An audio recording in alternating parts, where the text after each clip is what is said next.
They're one of the 21st century's favourite pastimes, played by millions across the world. Recent surveys have showed that there isn't anybody under 30 who isn't a gamer. It's very pure. It transcends races and cultures and languages. According to recent figures, 73% of Britons regularly play video games, and that's people of all ages. Games are not just the preserve of some teenage boys playing with consoles. Everyone has their tale about, their grandma playing bowling on the Nintendo Wii. But what happens when something which starts out as just a game turns into an activity which takes over your life?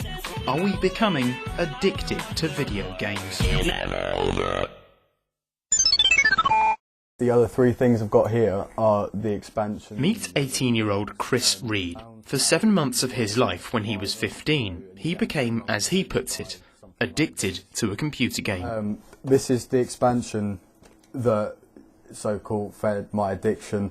This is what I played for 7 months at 18 hours a day. For Chris, it was the World of Warcraft game that took over his life. A fantasy role-playing game where players become mystical characters and communicate with other gamers from all over the world. At first it was just a game I would play maybe a couple of hours a day, and then it just grew into this addiction and it just sucked me in.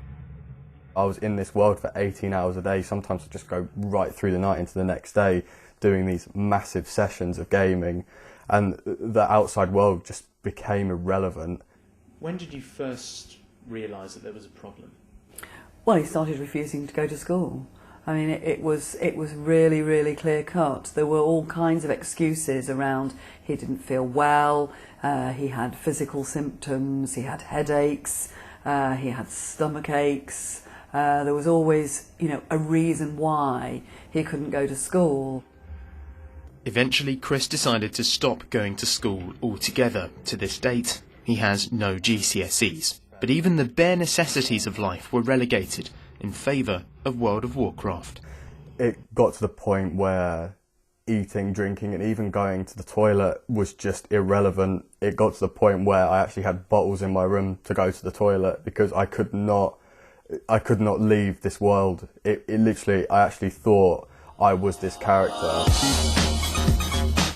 Of course, cases like Chris's are extreme and rare, but most gamers will admit that games are extremely compelling. Where better to find a load of gamers than at the recently opened Games Lounge at the National Media Museum in Bradford. How much do you play? Hours on end. Yeah, too much. Too much? Why too much? Because, yeah, it is addictive. I love computer games. I used to have an arcade Pac-Man in my kitchen, which was the best thing in the world. Saddest day of my life when it blew up. Sometimes it can be all day sat in front of the PlayStation. If you get right into it, some are more addictive than others. Welcome to Weston-super-Mare in the southwest of England. Perhaps an unlikely location to find the UK's first treatment centre for video game addiction. For 35 years, Broadway Lodge has been a residential treatment centre for addictions to alcohol, drugs and gambling. Last year, though, they made history in becoming what they believed to be the first such place in Britain to give rehabilitation to people they diagnosed with an addiction to computer games. But it was only by accident that they noticed a pattern. We had people coming into treatment who had problems with their drinking or their drugs or their eating disorder or the gambling. It started to emerge that there were some people that identified that gaming was part of the addictive personality type that they had, and they could see that actually the amount of time that they were spending with gaming and the reasons they were doing it were not so different to the use of other addictive chemicals. They've adapted their 12-step treatment programme for people with the more traditional addictions to suit those who've become tangled in technology. We don't have computers that patients have access to. So there's, coming into treatment for this group, for the gaming group, there's a detox that happens from just being here and not having access to those things. But so far, the number of people who've come through the doors of Broadway Lodge is only a handful. That's partly because there's currently no such clinical disorder as a gaming addiction, which means the authorities won't stump up the cash. whilst we're a charity and we can support people charitably, with coming into treatment, we are also looking for those people that can pay the fees for their treatment. So at the moment, there's not a lot of people coming through. In their relatively short history, games have transformed dramatically. From the early days of Pac-Man and Pong, through the dynasty of Super Mario Brothers, to the modern-day phenomenon of online social gaming. Where people get deeply committed to games, they're generally online games where they have online and social commitments, which are the things which they find difficult to let go of. And then it goes to the chicken coop, so I'm going to feed the chickens.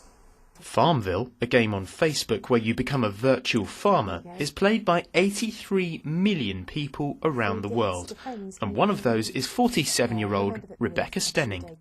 How often do you play? Probably every day. Every day? Yeah, unless I'm away. But if I'm away, if I know I'm going to be away, then I plan my crops to coincide with that. I think it's the competitiveness with the people with whom I'm playing, the people who are my neighbours. I want to do better than they are. Do you think you're addicted?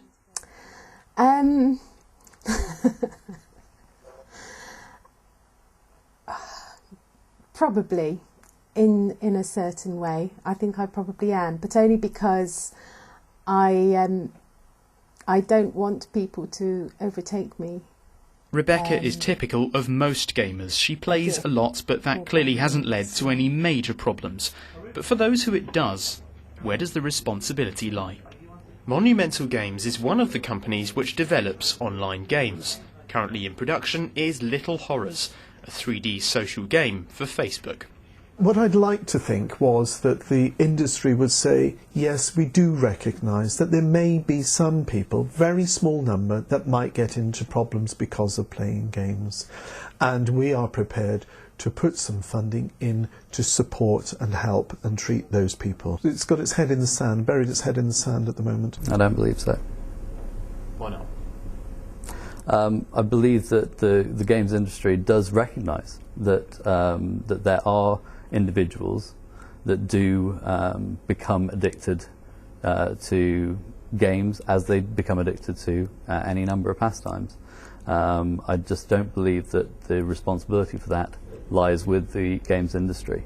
For others, it's the concept of becoming addicted that they find hard to chew. It's unquestionable that games are very, very compelling, and I think it's unquestionable that some people have a problem with games. But I'm never convinced that the word addiction is the best word we can use. It's absolutely categorically not like ingesting a substance then having act on you, because it's not passive. Farmville in itself is addictive.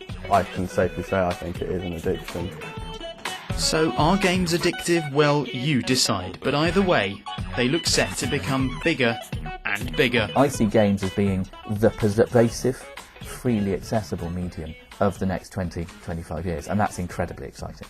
They're going into our pockets, if you like. They're going into our mobile phones. They're going onto Facebook. The games industry is much bigger than anyone thinks right now, because games are actually pervading every aspect of our lives. Never over.